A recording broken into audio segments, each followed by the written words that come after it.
नहमदुहु व नुसल्ली अला रसूलिहिल करीम, अम्मा बाद, फ़अऊज़ु बिल्लाहि मिनश शैतानिर रजीम, बिस्मिल्लाहिर रहमानिर रहीम।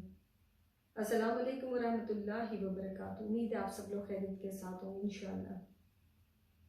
मेरी जो पिछली वीडियो अपलोड हुई है वो थी अज़ान के बारे में, कि जब अज़ान होती है तो शैतान को उम्मीद दूर भाग जाता है, पर हमारे से क्यों नहीं दूर भागता, हम लोगों के साथ क्यों जुड़ा रहता है।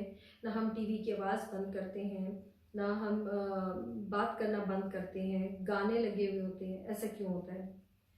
खैर, वो मैंने काफ़ी डिटेल में आप लोगों से बात की, लेकिन उसके बाद फिर मुझे किसी ने कहा कि आपने बोला कि अजान का जवाब देना है तो उसके बारे में बताएं, और दूसरा मुझे किसी ने बोला कि क्या ये फ़राइज़ में शामिल है।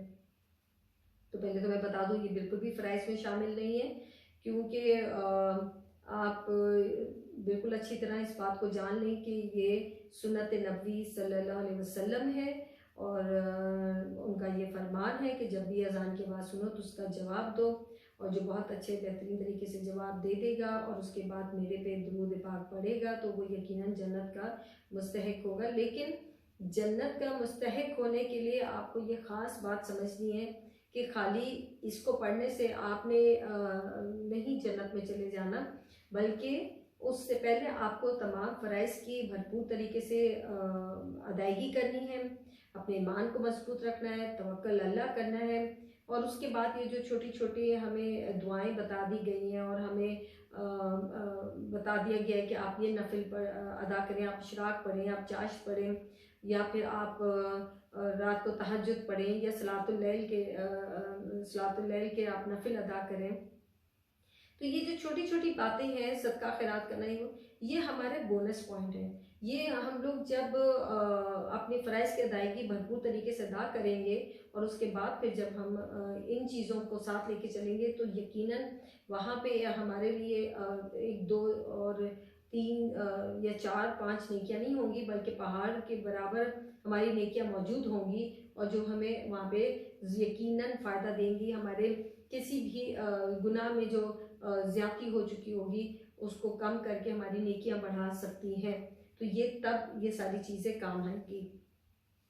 तो कर लेंगे तो बहुत अच्छी बात है, नहीं करेंगे तो हम अपना ही नुकसान करेंगे। वो कहते हैं ना, जितना गुड़ डालो उतना मीठा होता है, तो आप जितना अच्छा करेंगे उतना ही अच्छा फल भी मिलेगा।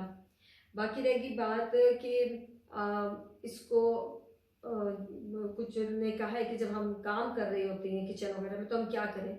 तो बिल्कुल आपके सर पे गटपटा नहीं भी है तो आप उसका जवाब देते रहें और अपना काम करते रहें। आप किसी बच्चे को सुला रहे हैं तब भी आप अपना काम करते रहें, आप कोई और घर का काम कर रहे हैं, या कोई आदमी ऑफिस के अंदर काम कर रहे हैं, या कोई मजदूर काम कर रहा है, तो अपने काम को ना रोकें और आप बाकायदगी के साथ जवाब देते रहें।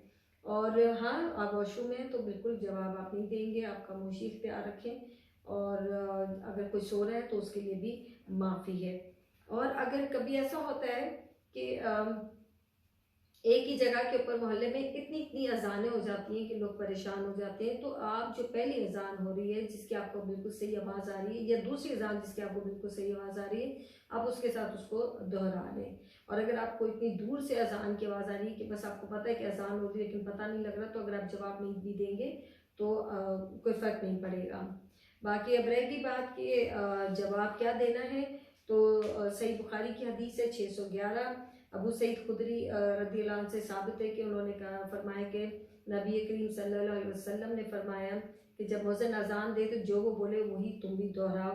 इसी तरह सही मुस्लिम की हदीस है 849, अब्दुल्ला बिन उमरू बिन आस रज़ियल्लाहु अन्हु से साबित है कि नबी करीम सल्लल्लाहु अलैहि वसल्लम ने फरमाया कि मुअज्जिन जब अजान दे तो जो वो बोले तुम भी उसके पीछे लौटाओ। मुस्लिम की उसकी अगली वाली हदीस है 850, सैयदना उमर रज़ियल्लाहु अन्हु से साबित है कि नबी करीम सल्लल्लाहु अलैहि वसल्लम ने कहा कि जब मुअज्जिन अल्लाहु अकबर बोले, अच्छा यहाँ पे भी अल्लाहु अकबर है, अल्लाहु वकबर नहीं है। कुछ लोग अल्लाहु वकबर बोलते हैं जो कि गलत है, वाव नहीं है, अकबर भी अलिफ के साथ है। तो जब वो अल्लाह अकबर बोले तो आपने भी वही बोलना है। जब वो अशहदु अल्ला इलाहा इल्लल्लाह बोले तो आपने भी वो बोलना है। जब वो बोले अशहदु अन्ना मुहम्मद रसूलुल्लाह तो आपने भी वही दोहराना है।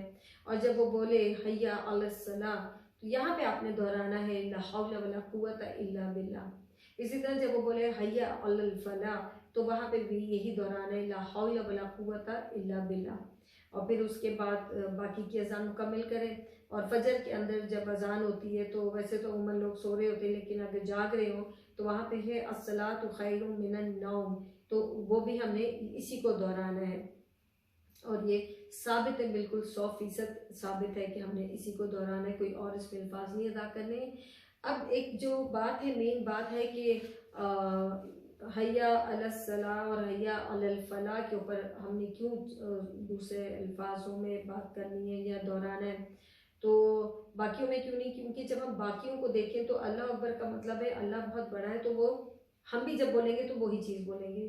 तो इसी तरीके से अशहदु अल्ला इलाहा इल्लल्लाह की गवाही देते हैं कि अल्लाह के अलावा कोई नहीं है, तो वो वही बात बनती है अगर हम भी बोलें। लेकिन जब हैया अला सलाह बोलते हैं तो उसका मतलब है कि आओ नमाज की तरफ। तो ऑब्वियसली हम तो अपने आप को खुद सुपुर्द कर रहे हैं अल्लाह के, तो हम कैसे कह सकते हैं उसको? अल्लाह को तो नहीं हम कहेंगे कि आओ नमाज की तरफ। तो वहाँ पे अल्लाह ताला जो हमें बुला रहा है नमाज की तरफ आओ, फलाह की तरफ आओ, तो उसका हमें जवाब ये देना है ला हौला वला कुव्वता इल्ला बिल्लाह, जिसके मतलब है कि कोई ताकत और कोई ऐसे कुव्वत नहीं है किसी के अंदर कि जो हमें नेकी करने से मना कर दे और बदी करने से ना रोके।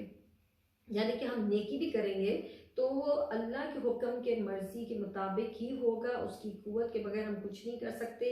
और अगर हम बुराई से दूर होना चाहेंगे तो वो भी अल्लाह के हुक्म के मुताबिक होगा।